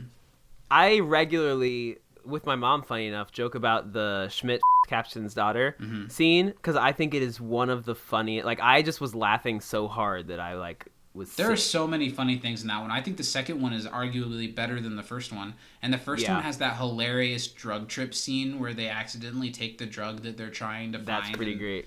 He's writing on the whiteboard and writes the number 6 over and over again. I feel like that used to be a pretty big meme. I like that. There's also the Jesus died for our Cynthia's. Classic. But then there's also memes from those that I would be fine if I never had to see them again, such as, my name's Jeff. My name's Jeff. Yeah. That one has not gone away. Speaking of something like that, you know what I watched right before we started recording today? What? The trailer, and I tweeted about it, the trailer for the upcoming sequel to Borat. You're kidding, right? You should have seen the turn in Steven's face. Yeah, it's real. It's finished. There's a trailer for it, and it's coming out soon. And That's not good. It involves Sacha Baron Cohen as Borat coming back to America, and he has this like young, attractive daughter that he's trying to offer up to Mike Pence. And I guess the movie like culminates with like him like in the same room as Mike Pence or something like that. And how can he make this movie now? Because Borat could absolutely not come out today. Well, Sacha Baron Cohen's whole thing is like it's really edgy comedy, but usually it's pointed in the right direction where it's. And I like Sacha Baron Cohen. Yeah, he's trying to point out like, I don't know, he's trying to point out fools by making a fool of himself. Yeah. And there's this funny twist in the new Borat that's like, you know, a big part of his stuff is that he goes in public and does it. Yeah. And you can't really do that with a character like Borat anymore. No. So that's like a part of the movie where he's like, as Borat, he's like, I can't really go around as Borat because everybody knows me. So he like is in like a fat suit. It looks kind of funny. I might actually want to see that then because, I don't even know. Like when the first one was so popular, it was when I was a little kid and I had to like sneak away to watch something like that. I don't know if I've ever seen it in its entirety. I have not seen the whole thing. That'll be a fun date night, Zach. Let's watch Borat. I hope it comes out near Valentine's Day. And there was some awful program on this television called Bruno, and I couldn't turn it off. And I thought, who has a wedding in a hotel with that sort of program on the television? So that was Nana from The Office for Jim and Pan's wedding. Okay. Anyway, Abed slips so flawlessly into this character, and he strips them of their badges. His sciatica is engorged. I don't know what sciatica is, if I'm being honest. It's not in your foot, is it? Sure. I'm sure it is. It's like my sciatica is acting up. I might have to get it removed. Or is that like a lower back thing? I'll ask my chiropractor. Abed goes into the speech. Thought you were badasses, huh? Real badasses work together. And the dean's just eating his popcorn, enjoying the movie at this point. It's a funny way to wrap up the scene, and to have Annie and Shirley be explicitly told what their problem is here and what they need to hear while still keeping up with this very silly scenario. Yeah. The way this wraps up works very well for me. Outside the office, Leonard is carving Dean Pelton sucks and asks how to spell testicles. He's carving it into the front of his huge ass desk. And Annie and Shirley just walk past it. Leonard in this episode, I mean, he's much like in the PE episode, he's just kind of around, adding his little jazz, but it's so great. We truly do love Leonard here at You Can't Disappoint a Podcast. This is my favorite Leonard episode so far as well. Yeah. And, this line doesn't work for me because Annie literally says that African-American police chief character Abed was playing was right. I feel like that wouldn't slide. Maybe him doing the voice would slide, but literally Annie's saying, like, that you black didn't have dude to point that it Abed out. was pretending to be. Yeah, we got it, We got it, Annie. We're podcasting about it. We got it. Mm-hmm. Yeah, maybe that wasn't necessary. They're able to make up, and they're also able to, like in all these buddy cop movies, once they're off the force, they're redetermined to solve the case on their own. Back in the study room, Shirley and Annie storm in. They corner Jeff, and they're like, "We caught you." He's like, "You caught me. I come here every day at the same time with you guys." Their police work really wasn't anything impressive in this episode. Hey, better than most. That's very true. I would still rather them be in charge. I like the high five that Troy and Abed share as Abed walks to a seat. I don't exactly understand what it was for. I took it to see that, like, Troy was acknowledging that Abed kind of created this. Yeah. Yeah. And was like, nice, Abed. They corner Jeff, and he rats out Britta and says that he can prove it. He tells the whole story about Britta's prank and how that's the type of thing that she thinks is funny. And when Britta denies this, Jeff's proof is that she puts silly clothes on her cat and takes pictures of it. So, of course, she would think that kind of thing is funny. Jeff's like, why would I do that? I don't think that kind of thing is funny. And they said on the commentary that that's Dan Harmon's cat. It's a photo of Dan that's Harmon's cute. actual cat. Pierce gets out of his seat because the investigation is going nowhere, and he decides that we need a psychic to pry out of Jeff if he's really being honest or not. And maybe this joke wouldn't fly nowadays, but I think it's very funny.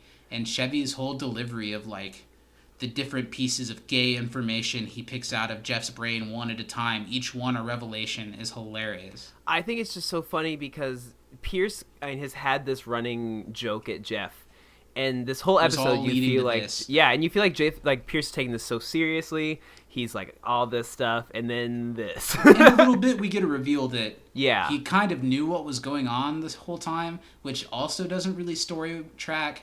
Why? Because Pierce isn't the type of person to want to like go along, agreeably be embarrassed by something, and I don't know. But I do think Chevy Chase yelling "penises, two penises" is a blessing that I'm very thankful for while wearing the Cookie Crisp outfit. Yeah, that is a highlight. I also appreciate the transition that he has with the dark nightclub throbbing music. Like, this process may alarm you. And Jeff's reaction, like the faces he makes throughout all of this, is very funny. Dark nightclub throbbing music. Oh. More great physical bathroom stall acting and noises from Chevy. Yeah, on the audio commentary, they said something along the lines of, Chevy was real excited to get to do this line. You know, like in that one episode when he was having the sketch comedy group write jokes for him, and they were like, he really likes gay jokes. Yeah. I feel like that came from a real place. It had to. He's like, ooh, that one. Annie and Shirley working together send Pierce to the side, and they're going to take a bad cop approach. They ask him to say the right thing, and he won't do it, so Annie slams his head against the desk several times. And they handcuff him up, and they're really taking it rough on him. It's clear that Britta doesn't like to see this because she knows it's her fault. And right before Shirley is about to cut out Jeff's throat with a pizza cutter, which, why does she have that on her? Hey, she's about to go real Shirley in this piece. Britta framed Jeff, and she's honest, and she tells everyone the truth. Because I'm a buzzkill, that's why. Because that's who I am. That's my role. You guys, you create fun, and I destroy it.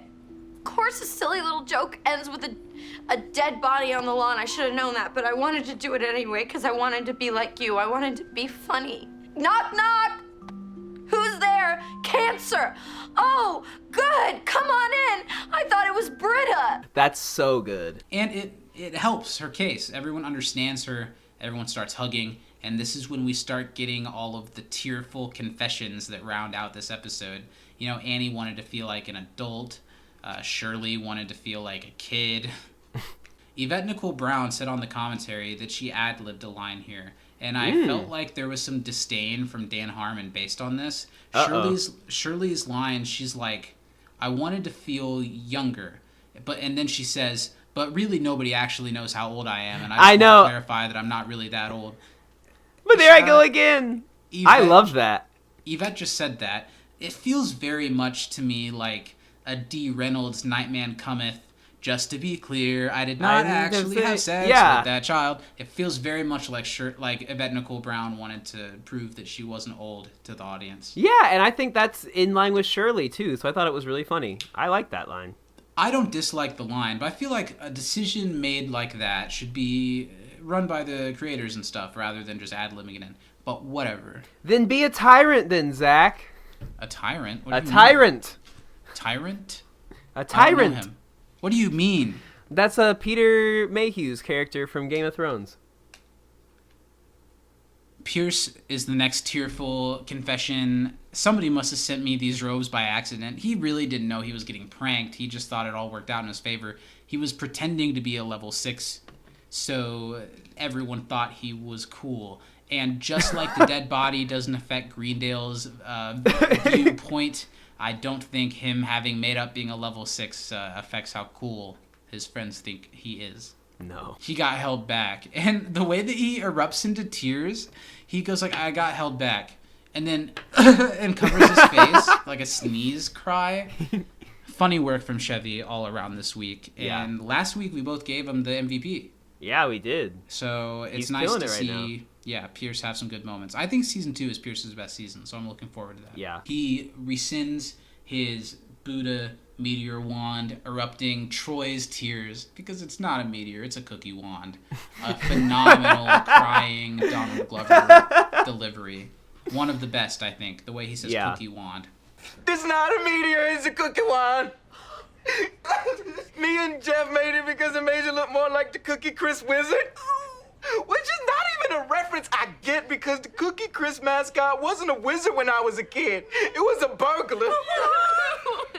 I just pretended like I knew because I wanted Jeff to think I was smart. Cookie wand. Perfect. And this is when we get his, revelation about the Cookie Crisp mascot wasn't a wizard when he was a kid. It was a burglar. And we have the revelation that it wasn't even a burglar when we were a kid. It's a wolf. Wolf thing, yeah. And I thought the Cookie Crisp were like a new cereal when I was little, because when they came out, I was like, wow. That's because they always change up their mascot. It's crazy. Imagine if Tony the Tiger was just like, I don't know, a cat. Everyone's having big emotional breakthroughs. I love when episodes of Community end with these big eruptions and then they all come together for a hug. This is definitely one of those episodes. They end all thinking better of each other. One thing I would like to say is this makes me like the cadaver thing even less because they don't resolve it. They don't show Britta like saying that she did it. They don't show her getting reprimanded for it. It just feels like everything dropped it. I agree. Dean dropped it because he got taken away in Annie and Shirley and Abed's thing. Mm-hmm. It's just gone. The police and I didn't don't like care. that. Yeah. They should have had at least a line, like a button on it. She could have at least been like, this is really going to suck when I have to say what I did. Or like, oh man, I have to I'll tell the dean this new sign. Yeah. But it does give everyone a chance to reflect on how they've been referring to Britta as a buzzkill and see how it's affecting her and how she views herself. And it would be nice if this was a lesson they learned throughout the rest of the series. Wouldn't it be? But it's done after today. They say Britta's the heart of the group. I don't think she's the number one place, but I think it's a valid opinion. Yeah, and I think Britta Jeff will say anything to help a friend who's heart. down feel better. Yeah. It helps Britta feel a little bit better. They all erupt into a group hug other than Jeff and Abed. And it's really nice. Jeff is able to see this is kind of weird and has the great line of why are you and I the only sane ones? And Abed saying, just watch. Just this is beautiful. Just like it. As Pierce, says to the group, let's never let Jeff divide us again. When Jeff had nothing to do with any of this as usual. It's all Jeff's fault. And that's the end of the episode. Everyone is hugging. Troy is offered a bite of Pierce's cookie wand. And we're out. We're fade to black. I like that cookie wand. Probably improv the line being last. Yeah, I do too. And now let's dedicate some time to this end tag. It's an absolute classic. If you will, a tag so memorable that one could even say it had a lot to do with the early baby ideas of us doing something community related together. Yes, it does. Shout outs to Dom and Andre of Dom and Andre in the Morning. This is where that comes from. There was a point when we considered calling our podcast Zach and Steven Have a Podcast and delivering it in a similar way. I'm glad we didn't do that. Yeah. I like what we went with instead. That would have, if we had both started our podcast at the same time like we did and had almost the same name, that would have been crazy. It would have been a lot. So, Troy and Abed in the Morning, what's there to say about it that you don't already know? Abed and Troy are very excitedly hosting a daytime talk show. Jeff is their guest. They totally ham up the talk show host personality type stuff. They've even got a series of non-enthused people standing in the background holding up fan signs. Yeah. I'm trying to read. I think it says, I am your biggest fan. Biggest fan, yeah. And they they set up Jeff's interview. He doesn't really have much to say, and they do the classic, like, I think we have a clip. Let's see what your clip is. And when they go to play Jeff's clip, they just mimic Jeff and say some Jeff-type things. Well, and what's great is that they all have microphones on for some reason. Yeah. I like when Troy does his Jeff voice and is like, this shit was expensive. I have big muscles. He puts on like a British accent. Yeah. And then when Jeff starts feeling offended, he's like, what is this even? Who's watching this? And they're like, oh, we're not filming this. Who would want to watch this? They're just playing like they always are. Yeah. It's adorable. It's wholesome. It's funny. And it's a classic of the series for a great reason. Yeah. Good. Anything you have to say left about Troy and Abed in the morning? No, I just enjoying it. It's great. I am happy to watch it all over again and see the first one. It would bring back some happy memories. Yeah, it did. This is one of those episodes that had a lot of things that I didn't remember being in it. So it was good to revisit it. Not a top tier, but a very solid episode. Yeah. If it didn't have that cadaver thing, it would have been miles better. So this all being said, I still stand by. I think this is a really well-rounded cast episode. Yeah. I think everyone, main cast and like additional cast members, all have good moments. So this being said, who stands above the rest? I had some trouble with this one this week. Me too. They're pretty even. Yeah. Like all of them are. I have anyone's landed, game. though. Okay. After much deliberation, I've gone against my heart. I'll say honorable mention is Britta this week for me. Okay. I really liked Britta this episode, but because partially of the whole cadaver thing, she kind of doesn't... Not really her fault, but that's what she spent her time doing. Exactly. Then she doesn't get it for me. So I actually gave it to our old buddy Abed this week. I think that even though he necessarily isn't the focal point of any of it, he has such a funny impact on the whole story that I love it. You know, I think I'm going to throw a curveball, and I think Abed is well-deserved, and I almost went that same direction. Mm-hmm. But every week I've been waiting for a chance to give Dean Pelton my MVP. Yeah. And I think this is probably the first one that I feel willing to give to him.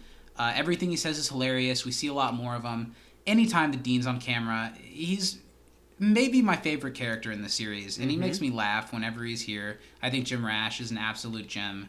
So just because we got more of him and the weirdness that is Dean Craig Pelton, I'll give it to him this week. But I love it. Absolute honorable mention to Abed and to Pierce to a degree. Yeah, Pierce, absolutely. Pierce was so funny this whole episode. This wraps it up for this week of You Can't Disappoint a Podcast. Thank you for joining us. I hope you had fun. I sure didn't. Yeah, we're 20 in, and I think now it's safe to say that I don't like this.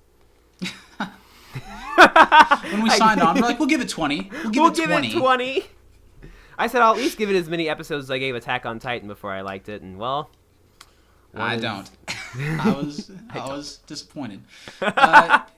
Please get involved with our social media on Twitter. If you follow us at You Can't Diss a Pod, you can get involved with our Season 1 bracket to help us determine the best episode of the entirety of Season 1 as we begin to, a little bit sadly wrap up our coverage on Season 1, but excitedly move on to our coverage of Season 2 in the next I'm really months. excited to get into Season 2. Also, other than Twitter, you can also follow us on Instagram at Can't Disappoint Podcast. They can also find us on Facebook at You Can't Disappoint a Podcast. Yes, and please remember, if you want to get involved with our trivia, which please do if you haven't already, this week, send us trivia questions for the next 3 episodes, which again are Contemporary American Poultry first, then The Art of Discourse, which is the infamous Schmitty episode, and then Modern Warfare, which I would love to be a big trivia week because it's such a big community episode. Absolutely. I'm so excited to get to... I'm really excited for next week because we're going to have a guest and we're going to, it's going to be really great. But I'm probably just as excited for Modern Warfare because that's going to be really fun to cover. Especially because I very intentionally did not rewatch it when we did the Season 1 rewatch live stream because I'm very excited to come at it. Revisit it really without fresh. having kind of watched it, yeah. Because this is one that I probably remember really well, my watching of it on TV because of something that happens in the episode. I remember being like, what? So I definitely excited to revisit it. And I'll go ahead and let the bat out of the cage, and I'll edit this out if things change over the next week. Mm-hmm. Next week, we will be having our first full-fledged guest host. It'll be 3 of us next week. My good friend from high school, Alex Webster, will be joining us. We bonded over community in high school. It was a big part of what made us friends, and we did a lot of creative stuff together in those years. And Alex has actually moved on to live in LA and to seek out and find work in the entertainment industry. Yeah, I'm and excited we to haven't have talked him in a long on. time. I'm excited to talk community with him, and he's a great personality. I think you guys will enjoy him a lot. So that'll be next week when we discuss the great contemporary American poultry. Yeah, so get your chicken tenders ready, boys and girls, and all who inhabit the earth. Be ready to chow down and consume some subpar opinions on a great show. I think that wraps it up, Steven. Do you have any last words for our people? Let's see. Stay informed, stay knowledgeable, and stay thirsty, my friends. From inside the Dreamatorium, Black Lives Matter, and have a very happy March 32nd. I'm Zach. And I'm Steven. And we will see you next week. Have a great week. Bye, guys. For you bad boys, what you gonna do? What you gonna do when they come for